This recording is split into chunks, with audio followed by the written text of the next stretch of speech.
Ei, meninas, chegamos aqui na última aula desse módulo sobre desbiose e chegou a hora da gente falar, né, sobre condutas dietoterápicas de tratamento da síndrome do ovário policístico. Especificamente, como a nutrição pode ajudar a favorecer a nossa saúde intestinal e como isso pode impactar positivamente na saúde da mulher portadora da SOP. Vamos lá? Preparadas? Bom, tratamento nutricional da síndrome do ovário policístico consiste em alguns passos básicos que visam aí a diminuição do desconforto e das consequências, né, da desbiose para o tratamento da SOP. A primeira delas que eu coloquei aqui, até citei para vocês, né, os FOS lá na primeira aula do módulo, e especifiquei aqui o motivo, né, o consumo desses vegetais ricos em fruto-oligosacarídeos, conhecidos carinhosamente como FOS pelas nutricionistas, tem como exemplos a chicória, o alho poró, cebola, castanhas, frutas, e eles são importantes no tratamento porque ajudam no desenvolvimento das bactérias benéficas, ou seja, eles acabam favorecendo de alguma forma o equilíbrio do nosso intestino, que sofre, né, com o desequilíbrio da microbiota nos casos de desbiose. Um segundo item importante que ficou muito claro na última aula, né, é sobre a ingestão dos probióticos. Probióticos naturais, probióticos ricos em alimentos, probióticos presentes na nossa rotina, mas que também podem ser adquiridos através de suplementação e auxiliam na recomposição da flora intestinal, né, repovoando, digamos assim, o nosso intestino, e isso se reflete diretamente na saúde e no equilíbrio intestinal. Um outro passo importante é uma alimentação rica em fibras, né? A gente cresce ouvindo a nossa mãe falar que o consumo de fibras é importante, que ajuda o nosso intestino a funcionar bem, e isso é verdade. Olha que incrível! Elas auxiliam no trânsito intestinal, aumentando o volume, a maciez e a facilidade de locomoção pelo trato gastrointestinal das nossas fezes. Citei exemplos básicos aqui, né, como cereais integrais, frutas com casca, aveia, sementes, tudo isso é muito importante e deve fazer parte da nossa rotina. Quarto passo, diminuir o consumo dos carboidratos refinados. Importante só para a desbiose? Não, importante também para o tratamento da SOP como um todo. Diminuir a ingestão dos alimentos feitos com farinha branca, alimentos feitos com farinha muito rica, né, em açúcares, alimentos muito de índice glicêmico muito alto, que representam aí o aumento da nossa glicose e da nossa insulina. Isso porque a nível intestinal, esse macronutriente, que é o carboidrato refinado, ele leva as bactérias do intestino grosso a uma maior fermentação, o que causa aquele desconforto, né, provocado pelos gases, pela barriga inchada, pela distensão abdominal e aquilo que a gente falou nos sintomas, né, da desbiose. Importante também diminuir a ingestão das carnes vermelhas. Sei que muitas de vocês não vão gostar disso, mas é fundamental a redução, pelo menos durante o tratamento da desbiose, tá? Lembrando que a desbiose é uma condição, não uma patologia. Então, a gente consegue ter regressão do quadro, controle, manutenção e depois disso uma vida normal. O que significa que você não precisa deixar de comer carne para sempre.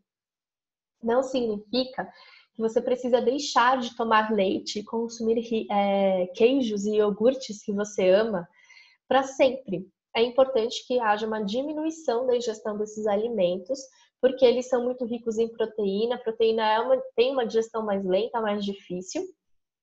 E elas, pela desbiose promover o aumento da permeabilidade intestinal, elas podem acabar tendo maior incidência na participação de quadros alérgicos, né? Além de serem proteínas pró-inflamatórias e de digestão mais lenta, que torna o processo digestivo mais complicado e mais, entre aspas, pesado para o nosso organismo, tá? Carol, quantas vezes por semana eu devo comer carne? Quantas vezes por semana eu posso tomar leite? Olha, depende do estágio que a sua desbiose se encontra, né? Se você é completamente sintomático, se você apresenta todos aqueles sintomas que eu coloquei no slide de sintomas, eu vou indicar que você fique aí pelo menos umas 2 semanas evitando realmente consumir qualquer um desses alimentos, né? Se possível, retirá-los da rotina por essas 2 semanas, ótimo, para a gente promover realmente uma limpeza, um reequilíbrio do nosso organismo. E aí depois você pode consumir de 1 a 2 vezes na semana tranquilamente, com certeza isso não vai te prejudicar se tiver inserido numa rotina equilibrada e saudável, tá? Lembrando, gente, que o problema não tá na carne vermelha, o problema não tá no leite. O problema está no consumo desses alimentos em uma situação inflamatória e delicada, como é a desbiose, tá? Próximo passo, né, procurar ingerir menos colesterol, gorduras saturadas e gorduras trans, como as carnes gordas, a pele do frango, os embutidos e muitos dos produtos industrializados, né, que parecem inofensivos, pois esse tipo de nutriente provoca não só um desequilíbrio da flora intestinal, como piora todo o quadro da desbiose, tá? Fazendo mal também para o tratamento da SOP. Né? Aqui eu estou falando muito especificamente da desbiose, mas muito disso afeta diretamente no quadro metabólico da SOP. E uma coisa que eu até ia falar ali, deu uma engasgada na hora das fibras, mas eu lembrei que eu tinha postado um tópico depois, é a questão da água.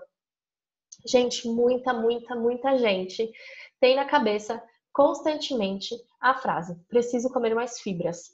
Se eu quero emagrecer, preciso comer mais fibras. Se eu quero que meu intestino funcione melhor, eu preciso comer mais fibras. E a pessoa se entope de fibra e não toma água. E aí o que acontece? O intestino trava de vez. O intestino vira um sacrifício. Isso não pode acontecer. Se você aumenta a ingestão de fibra e não aumenta a ingestão de água de forma proporcional, o que vai acontecer com aquele monte de fibra é o enrijecimento das fezes e uma dificuldade maior do seu intestino em expulsar o bolo fecal. Então, de nada adianta você focar demais no consumo de fibra se você não focar igualmente no consumo de água, certo? Lembrando que a água, assim como a prática de atividades físicas, também são ótimas formas de aumentar a motilidade intestinal, favorecendo o seu intestino a funcionar melhor. O que é a motilidade? É o movimento do intestino. Lembra que as nossas fezes caminham pelo nosso intestino de acordo com o movimento dele, né? Peristaltismo é o nome. Contração e relaxamento que promove a expulsão do bolo fecal do nosso intestino, tá? E a água é parte fundamental de todo esse processo. E, finalmente, o que eu ia falar na outra aula, né? Achei que o slide estava naquela e acabei colocando nessa. É sobre o consumo de probióticos na gravidez, né? Como que a gente fica na gravidez com relação ao consumo dos probióticos? Todas essas orientações nutricionais que eu passei aqui para vocês, quanto a consumir menos carne, menos leite, tomar mais água, consumir mais fibra, tudo isso se aplica à mulher que é tentante, à mulher que está gestante, à mulher no pós-parto e à mulher em qualquer momento da vida em que ela queira ter um controle melhor da síndrome do ovário policístico, o controle dos sintomas, a saúde do intestino restabelecida. Mas em relação aos probióticos, especificamente na gravidez, eu trouxe aqui um estudo, né, realizado no Hospital Infantil de Pittsburgh, nos Estados Unidos. E de acordo com esse estudo, gente, olha que interessante. Os bebês cujas mães ingeriram alimentos probióticos durante a gravidez e no início da vida, eles parecem estar em menor risco para alergias do que outras crianças. A equipe desse estudo que eu coloquei para vocês analisou o resultado de 25 ensaios, ou seja, 25 estudos sobre suplementos de probióticos ministrados durante a gravidez ou no primeiro ano de vida do bebê. E todos os estudos compararam mães e bebês aleatoriamente designados para tomar probióticos com um grupo de controle, né, que ingeriu placebo, assim como foi naqueles estudos que eu mostrei para vocês na aula anterior. Foram dados às participantes doses probióticas diariamente e, em alguns casos, até mais do que uma vez ao dia, durante alguns meses e, no máximo, em um ano.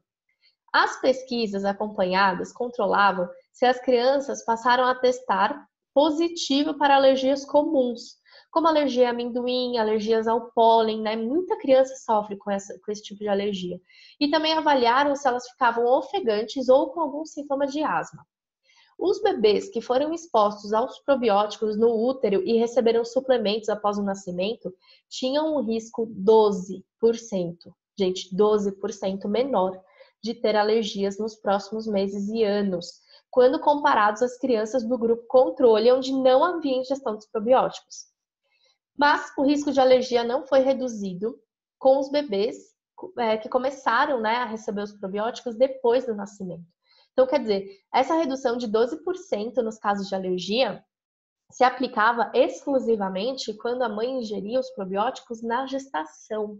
Então, mesmo quando administrados depois do nascimento, ainda quando o bebê é um bebê, eles não apresentavam, né, melhora nessa questão alérgica.